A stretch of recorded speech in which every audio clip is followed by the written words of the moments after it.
नमस्कार दोस्तों, आप सभी का स्वागत है आपके अपने YouTube चैनल दृढ़ता पर। तो चलिए दोस्तों, सुबह के 10 बज चुके हैं और मैं कौशल गुप्ता फिर से हाजिर हूँ आप सभी लोग के लिए यहाँ पर यूपी पीसीएस और आरओ यहाँ पर जो है स्पेशल क्लासेस लेकर के। जी हाँ दोस्तों, काफ़ी लोग यहाँ पर ये परेशान है कि सर डेट नहीं आ रहा है। मतलब देखिए, वो लोग से फिर एक ही चीज़ कहना चाहूँगा, पहले भी इसी क्लासेज में बोल चुका हूँ कि ठीक है डेट नहीं आ रहा है, बट लेकिन आप अगर पढ़ना बंद कर देंगे और अपनी प्रैक्टिस को बंद कर देंगे तो इससे तो आप कल को डेट आ जाएगा तब भी तो नहीं पास कर पाएंगे। तो जीवन में जैसे कि जिंदा रहने के लिए भोजन जरूरी है, वैसे ही एक अधिकारी बनने के लिए और सफल होने के लिए प्रैक्टिस बहुत जरूरी है। ठीक है, तो इस चीज़ को आप लोग समझ लीजिए और डेली यहाँ पर प्रैक्टिस क्लास जो चलाई जा रही है इस चीज़ को आप लोग करते रहिए। डेट आना ना आना, सुनने में तो ये भी आ रहा है कि डेट आएगा, हो सकता है कि जो यहाँ पर कुछ सीट्स हैं उन सीट्स में बढ़ोतरी कर दी जाए, ऐसा सुनने को आया है। अभी देखिए, कुछ भी चीजें यहाँ पर क्लियर नहीं है। मतलब आयोग ने सभी चीजों को इतना सा पूरा घोल मोल दिया है कि कुछ चीजें बाहर आती हैं लेकिन अगले ही क्षण पता लगता है कि आयोग खुद को लेकर के श्योर नहीं हो पा रहा। तो इसलिए एक बार बोल दिया था कि डेट आने वाली है, लेकिन उसके बाद से बोलने से डर लगा क्योंकि आयोग ही कंफ्यूज है, तो मैं क्या बताऊं। ठीक है, उसके बाद से भैया मैं भी कुछ नहीं बोल रहा हूं क्योंकि अब फाइनली जब आयोग से एकदम डेट आ जाएगी क्लियर तभी कुछ बोलने लायक। ठीक है, तो चलिए इस क्लास को शुरू करते हैं, देखते हैं क्या है। और बाकी आप लोग यहाँ पर डेली जो है क्लासेस चलाई जा रही है। मेरे इस चैनल को सब्सक्राइब नहीं किया, कर लो भैया, क्योंकि यहाँ पर आपको हर स्टेट्स लेवल की जो है तैयारी कराई जाती है। एमपी का भी आपको देखने को मिलेगा और बिहार का भी देखने को मिलेगा, यूपी तो आपका चल ही रहा है। ठीक है, तो आइए देखते हैं क्या आज के पहले प्रश्न में। पहला प्रश्न है कि राष्ट्रीय ग्रामीण स्वास्थ्य मिशन की शुरुआत की गई थी। चलिए बताइए, राष्ट्रीय ग्रामीण स्वास्थ्य मिशन की शुरुआत की गई थी, कब की गई थी बताइए। 5वीं पंचवर्षीय योजना में, 6वीं पंचवर्षीय योजना में, 10वीं पंचवर्षीय योजना में, या फिर 7वीं पंचवर्षीय योजना से। चलिए बताइए इसका सही जवाब क्या होगा। 5वीं, 6वीं, 10वीं और 7वीं। तो देखो जितने लोगों ने यहां पर इसका सही जवाब क्या दिया, आप समझिए, इसी को कहते थे क्या, national NRHM, national rural health mission. ठीक है, इसकी जब अगर आप शुरुआत देखेंगे तो इसकी शुरुआत की गई थी आपके सन 2005 में। कब भैया? सन 2005 में इसकी शुरुआत की गई थी और एग्जैक्ट आपका क्या था, 12 अप्रैल 2005। जी भैया, 12 अप्रैल 2005 को जो है इसकी शुरुआत की गई थी। तो आप बताइए 2005 से कौन सी पंचवर्षीय योजना हो जाती है? तो आपको पता है अभी तक इंडिया में टोटल 12 पंचवर्षीय योजना रही है, तो उस हिसाब से इसका सही जवाब क्या हो जाएगा, 10वीं। ठीक है, टोटल 12 ही रही है भैया, उसके बाद नीति आयोग आ गया, इतना जाने रहिएगा। ठीक है, तो ये आपकी 10वीं पंचवर्षीय योजना होगी। देखिए, इसको जब लाया गया था इसका मेन मकसद क्या था? इसका मेन मकसद ये था कि जैसे मृत्यु, जैसे क्या होता था, बच्चा जन्म होते समय बच्चे की मृत्यु हो जाती थी, या फिर जो है माता की मृत्यु हो जाती थी, या फिर जैसे आपको पता है कि एक कम्युनिकेबल डिसीज होती है, एक नॉन कम्युनिकेबल डिसीज होती है। तो इन दोनों रोगों के रोकथाम में कैसे की जा सके, इसको करने के लिए, तो इन सारी चीजों से निपटने के लिए जो है ये मिशन की शुरुआत 2005 में की गई थी और आज तक ये मिशन चल रहा है, क्योंकि इस मिशन के चलने के बाद भारत में आपके स्वास्थ्य सेवा में बहुत सुधार आए थे। इसी के अंतर्गत जो आप लोग देख रहे हैं कि जो आप पीएचसी देख रहे हैं, कि मतलब ये रखा गया कि जिले में, जिले स्तर पर एक होना चाहिए, उसके बाद गांव स्तर पर एक होना चाहिए, फिर उसके बाद नगर पंचायत स्तर पर एक होना चाहिए। ऐसी तमाम चीजों की संरचना जो की गई वो इसी मिशन का पार्ट है। ठीक है, इसी समझिए, मैंने आपसे इसी क्लास में कहा हुआ था कि कोई भी गवर्नमेंट अपनी पॉलिसीज से जानी जाती है। देखिए, कोई भी पॉलिसीज से जानी जाती है कि उसने उस पॉलिसीज को कैसे बनाया और उसका अंतिम में इंप्लीमेंटेशन कैसे किया। आप लोग कल को अधिकारी बनोगे, आप लोग कुछ नहीं करोगे, आप लोग का काम यही होगा कि गवर्नमेंट जो पॉलिसीज बना रही है उसको आप लोग क्या करना है, इंप्लीमेंट कराना है। इंप्लीमेंट एक अधिकारी ही कराता। कोई भी सरकार देखिए, चलाने की पूरी जिम्मेदारी वहां के अधिकारियों की होती है।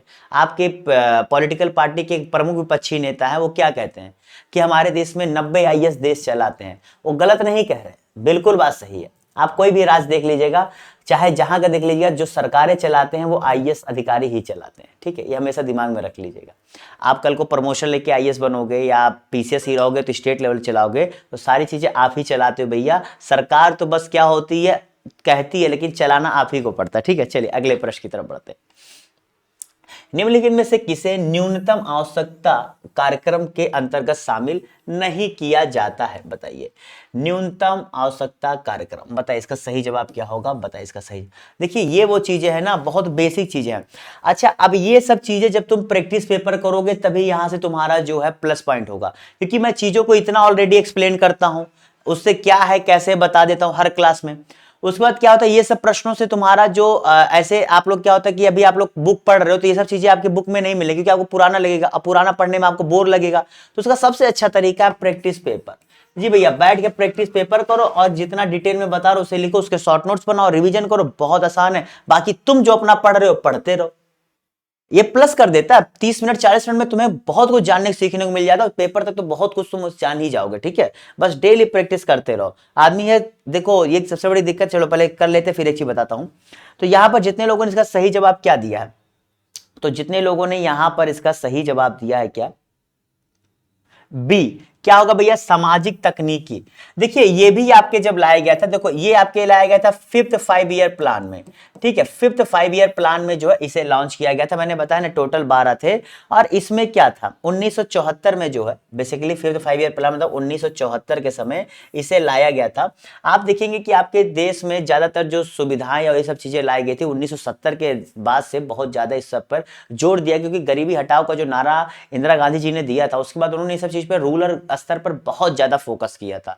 ये आप समझिएगा, इंदिरा गांधी जी ने बहुत इंडिया को अगर पॉलिसीज के मामले में देखा जाए तो पॉलिसीज के मामले में बहुत क्रांतिकारी काम किए हुए हैं उनके, आप अगर कार्यकाल को पढ़ेंगे तो। ठीक है, चलिए तो यहां पर क्या है 5th, इसमें क्या था कि कोई भी व्यक्ति को कम से कम जो उसकी बेसिक चीज है वो उसे मिल जाए। ठीक है, मतलब जैसे ग्रामीण जल पूर्ति, ये क्या है, बेसिक चीज है। मलिन बस्तियों में अब देखो क्या, जहां साफ सफाई नहीं वहां साफ सफाई किया जाए, रोगों से बचाया जाए, प्राथमिक शिक्षा, तो ये तीनों चीजें क्या है भैया, ये तीनों चीजें आपकी बेसिक है, बेसिक आपकी जरूरत है। ठीक है, अभी मैंने बताया। साथ ही साथ क्या था कि आपकी जो रहन सहन की जिंदगी, स्टैंडर्ड ऑफ लिविंग, उसमें क्या सुधार किया जाए। इसी के अंतर्गत देखो, इसी के अंतर्गत पीडीएस जानते हो, पब्लिक डिस्ट्रीब्यूशन सिस्टम। जी भैया, जो आज आप लोग खाद्यान्न लेते हो, जो कहते हैं, जो आज के समय में गवर्नमेंट कह रही है कि हम फ्री में अनाज दे रहे हैं, भैया आप कुछ नहीं कर रहे हो, एक चलती योजना थी, आपने उसमें बस ऐड ऑन कर दिया है। अगर पीडीएस नहीं होता तो आप कैसे देते? पीडीएस एक पूरा सिस्टम बना हुआ था, एक पूरा संरचना थी जिसमें अनाज दिया जाता था। आपने क्या किया कि समय अनुसार आपने, भाई इतनी ज्यादा दिक्कत थी, आपने क्या किया, फ्री में देना चालू कर दिया था, बस इतना किया था। बाकी सिस्टम पहले से बना हुआ था, इन्होंने कुछ, चलो ठीक है इसे छोड़ो, आगे देखिए। तो ये जो है पीडीएस सिस्टम आप ले लीजिए, मिड डे मील स्कीम ले लीजिए, मिड डे मील स्कीम भी इसी से जुड़ी हुई है। उसके बाद क्या है, इंटीग्रेटेड चाइल्ड डेवलपमेंट, जी भैया इंटीग्रेटेड चाइल्ड डेवलपमेंट स्कीम, ये सारी चीजें जो है इसी के अंतर्गत जो है आपकी हैं। ठीक है, क्लियर, समझ के अगले प्रश्न की तरफ बढ़ते हैं। ये इसमें शामिल नहीं है। ठीक है, बाकी ये चीजें हैं जो आपकी बेसिक इम्यूनिटीज को पूरा करने को संबंधित है और स्टैंडर्ड ऑफ लिविंग को बढ़ाने के लेकर 5th ईयर प्लान 1974 नाम ये है जो शामिल नहीं है, हो गया। ठीक है, बाकी मैंने बता दिया क्या क्या कैसे। अगले प्रश्न की तरफ बढ़ते हैं। भारत में गरीबी का स्तर निर्धारित किया जाता है, बताइए किस प्रकार निर्धारित किया जाता है, बताइए। बहुत ही आसान सा प्रश्न है, जवाब दीजिए। बहुत ही आसान सा प्रश्न है, जवाब दीजिए, बताइए क्या होगा। आपको पता है अभी तक हमारे देश में गरीबी का आकलन करने के लिए 6 समितियों का जो है, अभी तक आजादी के बाद से 6 समितियों का जो है, अलग अलग समय पर 6 समितियों का निर्धारण किया जा सका है। लेकिन वर्तमान में अगर हम किसी समिति का प्रयोग कर रहे हैं गरीबी नापने के लिए तो तेंदुलकर समिति। ठीक है, तेंदुलकर समिति का हम लोग जो है, जो उसने चीजें बताई थी उसके आधार पर हम कर रहे हैं। और तेंदुलकर समिति बनाई कब गई थी दोस्तों, अगर आपसे पूछा जाए तो तेंदुलकर समिति का निर्माण किया गया था आपके 2009 में। ठीक है, 2009 में किया गया था और इसी के आधार पर चल रहा है। ऐसा नहीं है, इसके बाद एक समिति और बनाई गई थी 2014 में, सी रंगराजन। ठीक है, सी रंगराजन कमेटी भी बनाई गई थी। लेकिन क्या हुआ कि इन्होंने जो चीजें बताई उस पर अमल नहीं हुआ था, तो अभी तेंदुलकर पर ही चल रहा है। और अभी तक 6 समितियां जो है बनाई जा चुकी हैं। अब देखो ये सब चीजें जो मैं बता रहा हूं वो कहां मिलेगी। सबसे पहले तो 1962 में बनी थी। ठीक है, मैं ईयर बता दे रहा हूं, 1962 में जो योजना आयोग कार्य समूह था। उसके बाद 1971 में बी एम डांडेकर और एन राथ। ठीक है, 1971 में बी एम डांडेकर और एम राथ ने मिलकर के बनाया था। फिर तीसरी समिति का निर्माण उसी के बाद आपका कहां हुआ था, 1979 में जो अलग समिति होती, क्या 1979 में अलग समिति थी वो होता। ठीक है, फिर चौथा आपका क्या आ जाता है, चौथा उसके बाद यहां पर था 1993 में लकड़ावाला, क्या भैया 1993 में लकड़ावाला समिति जो है बनाई गई थी। और पांचवा और छठवां मैंने आपको बता ही दिया है, ठीक है, समझ गए। तो चलो यहां से आपको सारी चीजें समझ में आएगी। और जो नापा जाता है घरेलू उपभोक्ता के व्यय के आधार पर, तो यहां पर भैया बी इसका सही जवाब है। और क्या कैसे है ये मैंने बता दिया, समितियों के बारे में बता दिया कि बहुत बार समितियों संबंध में पूछा जाता किस सन में कौन सी समिति बनी है और किस किस समय बनी थी, टोटल कितनी समितियां बनी और वर्तमान में किस समिति के आधार पर आकलन किया जा रहा है। ये सारी चीजें आप यहां पर जान गए, इसका जवाब भी जान गए। तो चलिए अगले प्रश्न की तरफ बढ़ते हैं। है ना मजेदार क्लास, दमदार प्रश्न। इसी बात में तुरंत जो है सब्सक्राइब करो फटाक से, और लाइक नहीं किया लाइक करो, चलो लाइक कर दो। अगले प्रश्न की तरफ बढ़ते हैं, ठीक है, चलो अगले प्रश्न की तरफ बढ़ते हैं हम लोग। अगला प्रश्न है यहां पर कि 2022-23 के आंकड़ों के अनुसार भारत के आयात का सबसे बड़ा हिस्सेदार देश कौन है। अब देखते हैं यहां पर आप लोग कितना अच्छे से पढ़ते हो। ये ऐसा प्रश्न है कि अगर मैं आप लोगों से कहता हूं, मैंने अपने करंट अफेयर्स की क्लास में ही इन सब चीजों को बहुत ही डिटेल में बताया हुआ है, बहुत ही डिटेल में ये सब चीजों को। जब मैं एक प्रश्न मैं कहता हूं, आप मेरी कोई भी क्लास अगर मैं लेकर आता हूं, मैं बहुत क्लास तो लाता भी नहीं, उसका रीजन होता है कि मैं चाहता हूं जो लाऊं इतना अच्छे से लाऊं कि आप लोग अगर एक बार पढ़ो तो आप लोग को लगे कि आज हम कुछ जान कर गए, कुछ सीख कर गए। इसीलिए मैं हर क्लास लेकर के आता हूं, तो बहुत ही ज्ञानवान क्लास होती है। आप कोई भी क्लास देख लीजिए, करंट अफेयर्स की मैंने प्लेलिस्ट बना रखी है, उसमें से जाकर के आप देख लीजिए। आप कोई भी क्लास देख लेंगे तो आप खुद कहेंगे कि यस सर। अब मैं उनसे कहता हूं कि रोज 1 घंटा करंट अफेयर्स पढ़ो, अगर उतना नहीं पढ़ पा रहे हो छोड़ दो, मेरी क्लास देख लो, बहुत सीख जाओगे। क्योंकि प्रीवियस ईयर क्वेश्चन पेपर के आधार पर लेकर आता हूं, इन सबसे प्रश्न बनेंगे भी, चाहे देख लेना। तो जितने लोगों ने यहां पर इसका सबसे बड़ा अगर पूछा जाए, आयात का सबसे बड़ा हिस्सेदार देश आपका चीन है। जी भैया देखिए, आप समझिए चीन के साथ हमारा जो व्यापार है, हम चीन से आयात इतना ज्यादा कहते हैं कि आज के समय में इंडिया का सबसे ज्यादा अगर डेफिसिट किसी है, मतलब बिजनेस डेफिसिट अगर किसी के साथ है तो चीन के साथ है, ठीक है। लेकिन वहीं अगर व्यापार की बात की जाए कि लेन देन के मामले में, तो सबसे बड़ा व्यापार हम क्या करते हैं, अमेरिका के साथ करते हैं। और यहां पर हम डेफिसिट नहीं बल्कि क्या सरप्लस है, ठीक है। लेकिन हम जो यहां पर सरप्लस, उसकी कंपेरिजन में हम यहाँ डेफिसिट बहुत ज्यादा है, ठीक है, एक चीज समझिएगा। बाकी एक चीज ये भी था कि इसी समय अगर सबसे ज्यादा आयात कुछ किया गया था कमोडिटी के मामले में, तो वो ऑयल था, ठीक है। ऑयल ऐसी चीज थी जिसका हम लोगों ने सबसे ज्यादा क्या किया था, इंपोर्ट किया था, ठीक है, समझ गए। उसे क्रूड ऑयल कहते हैं। अब क्रूड ऑयल आपको पता है कई देशों से आता है, डिपेंड करते से कभी कभी हम यूएई से ज्यादा ले लेते हैं, कभी हम रूस से ज्यादा ले लेते हैं, कभी हम सऊदी अरबिया से ज्यादा ले लेते हैं। तो ये सारी चीजें हम ईरान से भी लेते रहते हैं, तो ये अलग चीज है। लेकिन कमोडिटी क्या थी, किस देश के साथ क्या स्थिति है, और बाकी मैंने आपको समझा ही दिया 2022-23 के आंकड़ों में, और ये चल ही रहा है, इसमें कुछ बहुत अंतर नहीं आ रहा। अगले प्रश्न की तरफ बढ़ रहे हैं।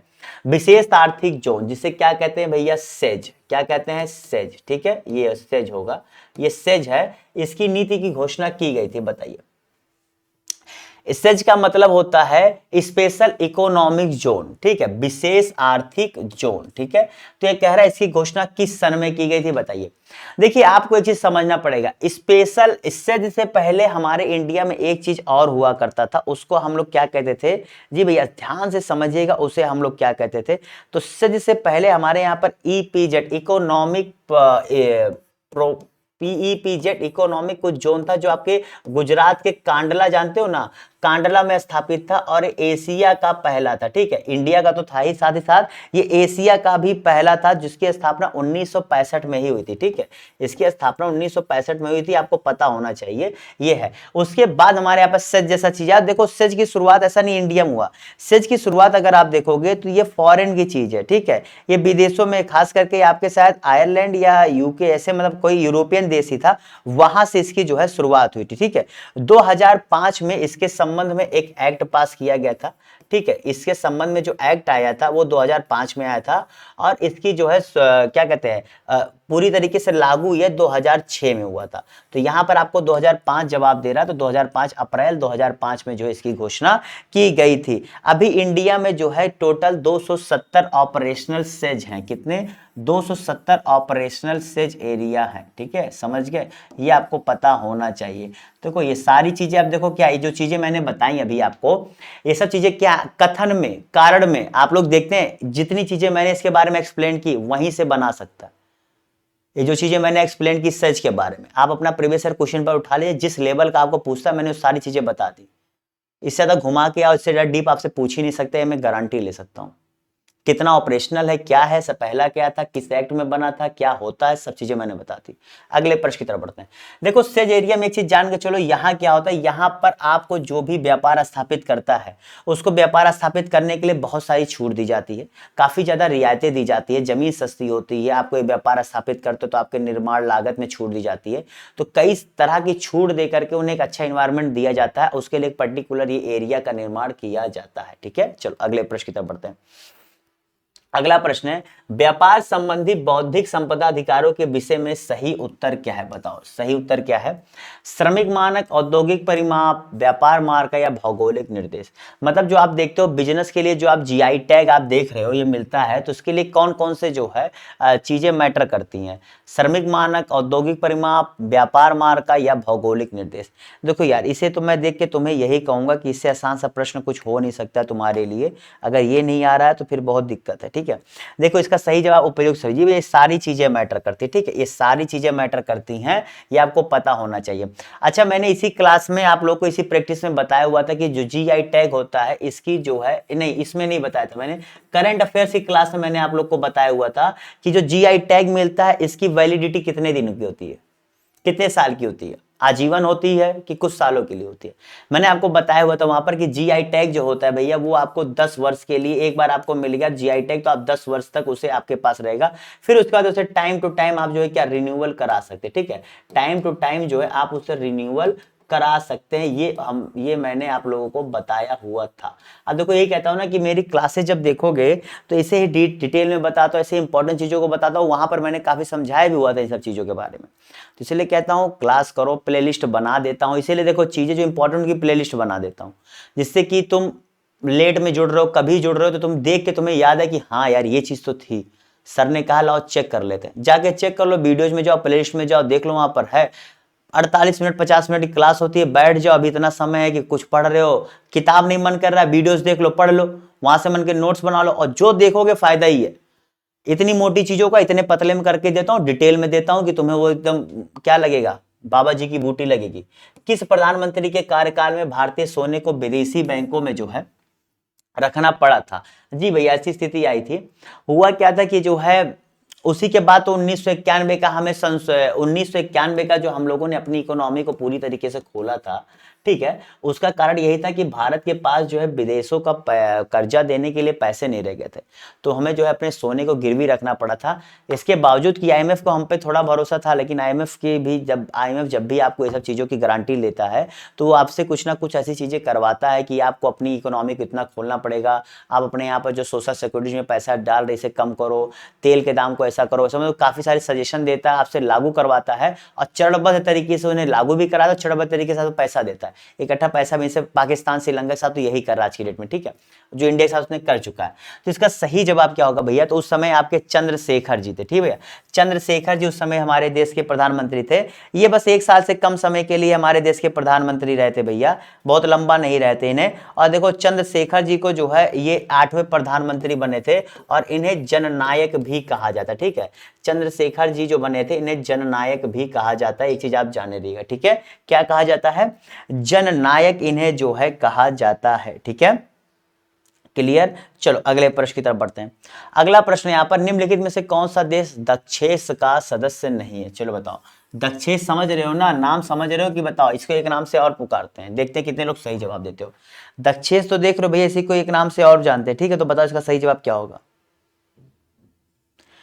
तो जितने लोगों ने यहां पर इसका सही जवाब क्या दिया है, डी भैया, मॉरिशस नहीं है। दरअसल जो आपका सार्क देश है ना, सार्क देश, ठीक है, सार्क देश जो है यही जो है इसे क्या दक्षेस देश भी कहा जाता है। ठीक है, क्या दक्षेस देश भी कहा जाता है। इसमें दरअसल 8 देश है, टोटल देशों की संख्या अगर आप पूछी जाए तो ये भैया 8 देश हैं। उनमें से आपका कौन कौन सा है, अफगानिस्तान हो गया, श्रीलंका हो गया, बांग्लादेश हो गया, पाकिस्तान हो गया, ठीक है, आपका भारत भी है उसमें, फिर आपका कौन सा भूटान भी है उसमें, ठीक है, भूटान है, फिर आपका कौन सा म्यांमार है, ठीक है, म्यांमार है, और आपका म्यांमार है कि नहीं, म्यांमार शायद है मेरे ख्याल से, अगर मैं गलत ना हूं तो म्यांमार है कि नहीं, नहीं है, ठीक, याद आ गया, मालदीव है, नेपाल है, वही कह रहा हूं, मालदीव है, नेपाल है, इसीलिए कहता हूं ना, मुझे तुरंत याद आ गया कि मैं गलत कर रहा हूं, मालदीव और नेपाल है। ठीक है, ये 8 कंट्रीज हैं।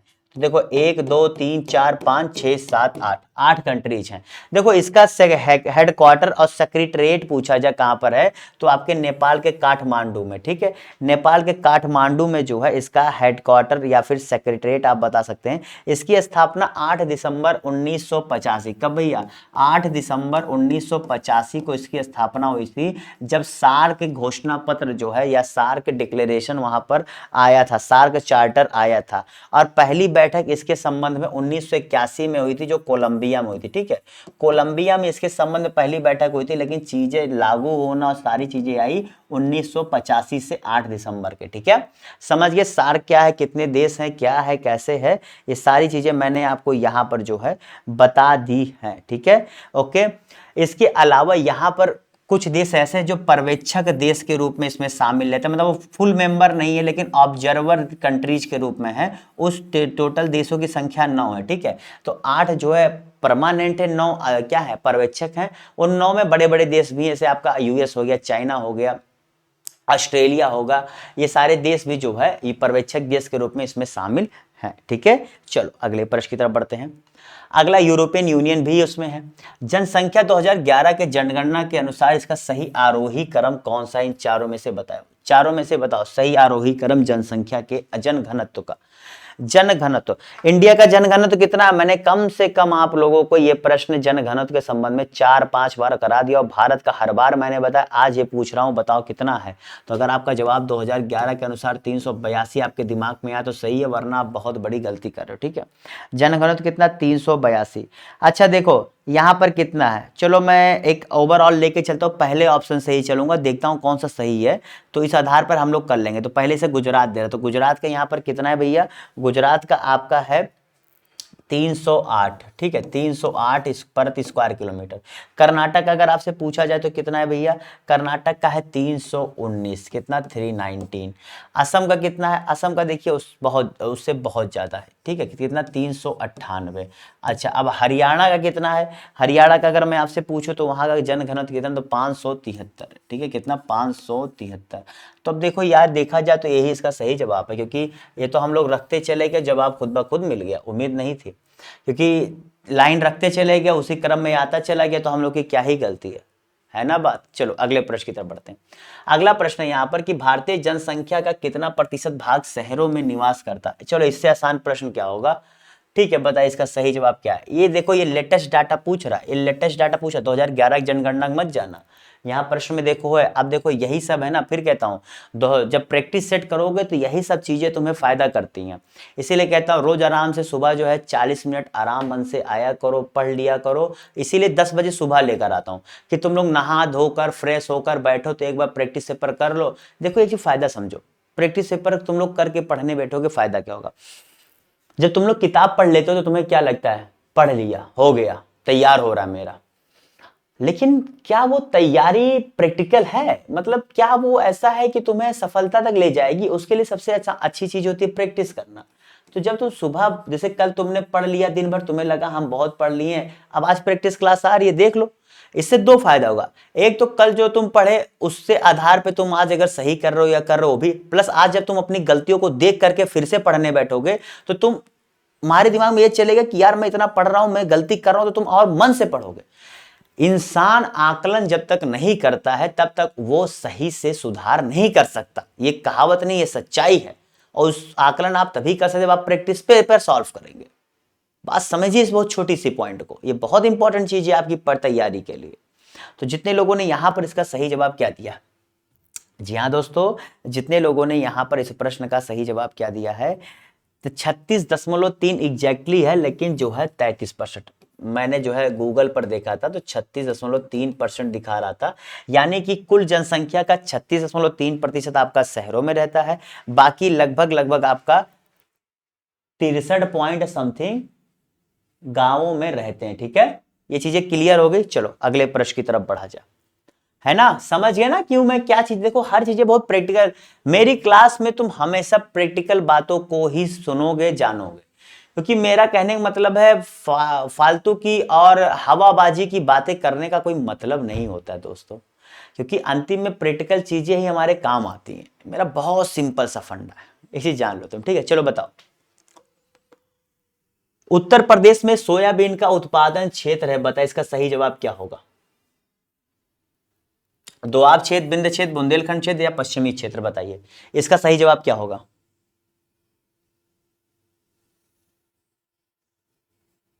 तो जितने लोगों ने यहां पर क्या बुंदेलखंड क्षेत्र दिया है वो सही कर लें। अच्छा देखो, बात सोयाबीन की आई है तो सोयाबीन के बारे में आपको थोड़ा सा बताता हूं। हमारे इंडिया में सबसे ज्यादा सोयाबीन का उत्पादन कहां होता है। लगभग हमारे इंडिया का लगभग मोर देन 50%, कितना भैया, मोर देन 50% आपका अकेले मध्य प्रदेश उत्पादन होता है। मध्य प्रदेश के जो है आप बुंदेलखंड एरिया ले लो, पश्चिमी एरिया ले लो, ठीक है, पूर्वी उत्तर पूर्वी एरिया ले लो, तो वहां पर जो है ये अच्छा खासा इसका उत्पादन होता है। और उत्पादन आपके जो होता है यूपी में भी होता है, लेकिन वही एरिया है जो बुंदेलखंड एरिया वही होता है, बाकी और सब एरिया में नहीं होता है, ठीक है, क्योंकि वहां पर भी लाल पीली मिट्टी का मिश्रण पाया जाता है जो यहाँ पर होता है, ठीक है। ये चीजें बता रहा हूं क्योंकि जरूरी है। और इसी मध्य प्रदेश को सोया राज्य भी कहा जाता है। जी भैया, सोया राज्य, मध्य प्रदेश एक ऐसा राज्य है बहुत नाम से, हृदय प्रदेश, मध्य प्रदेश, सोया राज्य, और ऐसे तमाम नामों से इसे जाना जाता है, ठीक है। आगे बढ़ते हैं, चलो अगले प्रश्न की तरफ बढ़ते हैं। देखो एमपी पीसीएस का फॉर्म अगर आप लोगों ने भरा हुआ है ना, तो मैं यहां पर एमपी पीसीएस के लिए एमपी स्पेशल चीजों की थोड़ी सी मैं क्लास लेकर के आऊंगा, जो मैंने पहले ही बताई हुई थी। उसमें जो है केवल एमपी जीके, जी भैया एमपी जीके की मैं क्लास लेकर के आऊंगा, जो आप लोग के लिए काम लायक होगी, ठीक है। चलो अगले प्रश्न की तरफ बढ़ते हैं। उत्तर प्रदेश का सबसे पुराना विश्वविद्यालय कौन सा, उत्तर प्रदेश का सबसे पुराना विश्वविद्यालय कौन सा है। इलाहाबाद विश्वविद्यालय, बनारस, छत्रपति साहू जी या लखनऊ। चलो इससे आसान सा प्रश्न क्या होगा, ये तो जान चलो गिफ्ट है तुम लोगों के लिए। तो जितने लोगों ने यहां पर इसका सही जवाब क्या दिया है भैया, सबसे पुराना अगर कुछ यूपी में है तो वो है आपका क्या, इलाहाबाद विश्वविद्यालय। ये देखा जाए स्थापना के मामले में तो चौथा विश्वविद्यालय था, कि पहले तीन जो है कलकत्ता, मद्रास और जो है क्या बॉम्बे में खुले थे, उसके बाद चौथा ही आपका था जो इलाहाबाद में स्थापित किया गया था, जो 23 सितंबर 1887, क्या भैया 23 सितंबर 1887 को इसकी स्थापना की गई थी। और इसे क्या कहते थे, पूरब का ऑक्सफोर्ड भी कहा जाता था, ठीक है। ये चीज आपको पता होना चाहिए कि जब स्थापना हुई थी, बहुत बढ़िया विश्वविद्यालय है। अभी थोड़ा सा पॉलिटिक्स के चक्कर में यहाँ चीजें खराब हो गई, वरना मैं तो प्रयागराज रहा हूं, मैं देखा हूँ, बहुत अच्छी जगह है, काफी अच्छे देखो नेता बनना बुरी बात नहीं है, लेकिन पॉलिटिक्स चक्कर में पढ़ाई वहां की खराब होती चली गई। वहां फैकल्टीज भी जो है पहले हिसाब से सही से, तो दिक्कत क्या है आज के डेट में, मैंने एक चीज पढ़ा कि जो यूनिवर्सिटीज है उसमें टीचरों की संख्या ही पर्याप्त नहीं है। जब तुम टीचर ही नहीं दोगे तो बच्चे पढ़ेंगे क्या। सेंट्रल गवर्नमेंट द्वारा इन टीचर्स की नियुक्ति की जाती है, टीचर्स की नियुक्ति उस हिसाब से रेशियो में नहीं की जा रही है, काफी पद खाली पड़े हैं, बहुत सारे पद खाली पड़े हैं। देखो यार इंडिया में फिर कह रहा हूं, बेरोजगारी की समस्या का मेन कारण देखो गवर्नमेंट बहुत ज्यादा है, क्योंकि बेरोजगारी हमारे यहाँ पर क्या, इसको सॉल्व करने का तरीका आप नौकरी दो, गवर्नमेंट दे नहीं रही है, इसी में सब मामला फंसा पड़ा है। अगले प्रश्न की तरफ बढ़ते हैं। अगला प्रश्न है स्थान और उद्योग, बताओ क्या होगा। देखिए सरकार भी आपको क्यों दे, कोई भी सरकार अपने चीजों के अंदर कुछ चीजों में सुधार तब लाती है जब उसे लग रहा हो कि हमारी चीजों से दूसरों को असर पड़ रहा है, वो हमसे नाराज है। और इस चीज को सरकारें तभी आकती हैं जब वो चुनाव में हारती हैं। बहुत सिंपल सा फंडा है, जैसे प्रैक्टिस पेपर ले लो, उनका भी अपना प्रैक्टिस पेपर चुनाव होता है। जब वो देख रही है मुझे हार मिल ही नहीं रही है, मैं जीत रहा हूं, तो वो क्यों भैया ये सब करेंगे, उनको लग रहा है मैं सही कर रहा हूं, उनको लग रहा मैं सही कर रहा हूं। कुछ लोग तो चिल्लाएंगे क्योंकि सबको हमें खुश करना है, नहीं गणतंत्र में बहुमत चाहिए, हम उससे अगर वो 10 लाख वोट पाया है, मैं 10 लाख की जगह पर क्या हो गया, 10 लाख की जगह पर मैं बस एक ज्यादा पा जाऊं तो मैं भी जीत जाऊंगा ना, एक ही ज्यादा पा जाऊं जीत जाऊंगा ना। तो बस वही उनके दिमाग में चलता है, उन्हें अर्थमेटिक चलता है कि ठीक है इधर से कर लेंगे जीत जाएंगे, जो चल रहा है चलने तो, थोड़ी मोड़ी नौकरी देते रहेंगे टाइम टाइम पे, ये भी ना हो कि नहीं मिल रहा है, दे रहा हूं, बस तुम भी खुश हम भी खुश, जो वाहवाही गिनाएंगे मिल कहीं नहीं रहा, मिल रहा है, अरे जो देना चाहिए वो दो भैया। आज लोगों की पूरी जिंदगी पूरी जवानी बर्बाद हो जा रही है तुम्हारे इस लफड़े के चक्कर में। चलो बताओ इसका सही जवाब क्या होगा। तो जो बेमेल है उसका सही जवाब क्या है भैया, बनारस कांच की चूड़ियां। अब इसके बारे में क्या होता है, बनारस कांच की चूड़ियां कहाँ भैया, फिरोजाबाद या कहाँ पर होता है, ऐसे कोई बात है वो होता है। और बनारस आपका कॉटन के लिए प्रसिद्ध है, ठीक है। चलो अगले प्रश्न की तरफ बढ़ते हैं। अगला है उत्तर प्रदेश राज्य उच्च शिक्षा परिषद का गठन किया गया था। अरे यार अभी मैं एक चीज पढ़ रहा था, बहुत मुझे बुरा लगा, लेखपाल जो नियुक्ति हुई थी, बेचारे लेखपाल की नियुक्ति को लेकर के देखो सब चीज करा करके बेचारे लटके पड़े हैं। 8-8 हजार लोग बताओ लटके पड़े हैं। ये कह रहे हैं, अभी फिर सुनने में आ रहा है कि यूपी गवर्नमेंट हम कह रही है कि पेट कराएंगे। अरे तुम यार पेट करा के क्या फायदा है, पेट कराओ चाहे नेट कराओ चाहे जेट कराओ, कुछ दो तो बच्चे पढ़ रहे हैं, मेहनत कर रहे हैं, घर वालों की उम्मीदों पे जग रहे हैं, घर वाले भी उम्मीद में खर्चा कर रहे हैं, सब चीज कर रहे हैं, तुम कुछ करा रहे नहीं हो, क्या फायदा तुम्हारे इसके बयानबाजी का। मुझे बहुत इरिटेट करती है सब चीजें, क्योंकि मुझे प्रैक्टिकल चीजें पसंद है और गवर्नमेंट जब ऐसा कर रही है जान चाहिए भविष्य साथ खेल रही है। तो जितने लोगों ने यहां पर इसका सही जवाब क्या दिया है, जी भैया जितने लोगों ने यहां पर इसका सही जवाब दिया है क्या, बी 1995 में। आपको पता है 1995 में जो है उच्च शिक्षा परिषद अधिनियम 1995 आया था। उच्च शिक्षा परिषद अधिनियम 1995 जो है केंद्र सरकार द्वारा लागू लाया गया था। फिर उसके बाद जो है ये सारी चीजों की स्थापना इसी एक्ट की धारा 4 के अंतर्गत जो है ये आपकी स्थापना क्या नाम इस परिषद का गठन हुआ था। और आपका जो अनुच्छेद 200 है ना, अनुच्छेद 200 भी जो है इस प्रकार के क्या नाम है शिक्षा परिषदों की स्थापना के विषय में बताता है। तो ये 2 पॉइंट यहाँ जरूरी है। अगर एग्जामिनर बहुत ज्यादा खेलना चाह गया, बहुत ज्यादा आपसे डिटेल में पूछा तो, अदरवाइज इतना डिटेल में तो नहीं जाता है। ये भी सही है, बहुत चला गया तो ये भी सही है, ठीक है। हर तरीके से यहां सही करके भेजता हूं मैं। अगले प्रश्न की तरफ है, उत्तर प्रदेश में नॉलेज पार्क की स्थापना की जा रही है, बताओ कहां पर की जा रही है, बताइए। प्रयागराज, अंबेडकर नगर, ग्रेटर नोएडा, जौनपुर। बहुत आसान सा प्रश्न यार, देखते ही तुम्हें जवाब देना है, बहुत ही आसान है, इसमें कुछ बताने लायक है नहीं। नॉलेज पार्क है, बन रहा है, कहां बन रहा है बस ये पता होना चाहिए। तो ये जहां बन रहा है भैया उसका सही जवाब क्या है आपका, ग्रेटर नोएडा, ठीक है। ग्रेटर नोएडा में भैया जो है ये बनाया जा रहा है। अगले प्रश्न की तरफ बढ़ते हैं। अगला प्रश्न है यहाँ पर कि जो है बेमेल को अलग करें। चलो यहाँ पर ये अब देखो, ये सारी चीजें मैंने अपनी इसी प्रैक्टिस क्लास में करा दी है, 2-2 3-3 बार करा दी है। मैं इस चीज को क्यों कहता हूं अक्सर जब भी इस प्रश्न ऐसा आता है कि तुम समझो कि डेली तुम प्रैक्टिस सेट ही करोगे तो तुम्हारी कितनी तैयारी हो जाएगी 40 मिनट में, और जब प्रश्नों का रिवीजन याद देखोगे तो तुम अपने आप को और कितनी अच्छे तरीके से तैयार कर लोगे। ये सारी चीजों को तुम्हें समझने की जरूरत है। तो जितने लोगों ने यहां पर इसका सही जवाब क्या दिया है, श्रावस्ती का आनंद मठ है, जी भैया ये जो है बेमेल है। अगले प्रश्न की तरफ बढ़ते हैं। 2011 की जनगणना के अनुसार उत्तर प्रदेश की साक्षरता दर कितनी है। चलो ये 5वीं बार ये प्रश्न आ रहा है, ये जो है 5वीं बार प्रश्न आ रहा है, 5वीं बार, मोर देन 5 टाइम्स है। अगर ये भी तुम गलत कर रहे हो तो छोड़ दो पढ़ाई तुम, क्योंकि भैया जो मेरे साथ जुड़ा है, इतना मैं बताता हूँ, इतनी मेहनत करता हूँ, उसके बावजूद अगर तुम्हारा ये हाल हो रहा है तो फिर मैं यही कहूँगा ना छोड़ दो। क्योंकि यानी कि तुम यानी ना मन से पढ़ रहे हो, केवल टाइम पास कर रहे हो कि नेट के नाम पे कि जो है घर वालों को दिखाने के लिए, तो क्या फायदा ऐसे पढ़ाई का। तो जिन्होंने कहा 67.68% जवाब दिया है वो सही कर ले, ठीक है। अगले प्रश्न की तरफ बढ़ते हैं। उत्तर प्रदेश में किसान मित्र योजना का प्रारंभ किया गया था। चलो ये प्रश्न भी मैंने कराया हुआ है, ये प्रश्न भी मैंने कराया हुआ है, किसान मित्र योजना का कब किया गया था। क्लास अब खत्म होने वाली भैया, जल्दी जल्दी जवाब दो, बस फटाफट क्लास भी आपकी खत्म हो जाएगी। तो जितने लोगों ने यहाँ पर क्या जून 2001 में जवाब दिया और सही कर ले। सारी चीजें प्रश्न मैंने देखो फिर बताया, बहुत चीजें यहाँ पर रिपीट होंगी। उत्तर प्रदेश सबसे बड़ा जिला कौन सा, चलो ये भी मैंने कराया हुआ, ये भी मैंने कराया हुआ। मैं जब इस प्रश्न को करा रहा तब मैंने वहां पर 2-3 इंपॉर्टेंट पॉइंट्स बताए थे, वही इंपॉर्टेंट पॉइंट्स देखिए एक प्रश्न यहाँ खड़ा हो गया।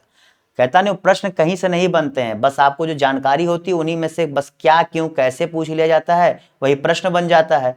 और जब आपको फैक्ट्स पता होंगे, चीजें पता होंगी, रिवीजन कर रहे होगे तो तुरंत जवाब दोगे। तो इसका सही जवाब क्या होगा भैया, लखीमपुर खीरी। सबसे बड़ा जिला अगर आपका देखा जाए एरिया के हिसाब से तो लखीमपुर खीरी है। चलो आज का आखिरी प्रश्न, ये सूची दिया है, ये सूची 2 है, इसको मिलान करना है, कजरी, रसिया, चैती, सोहर।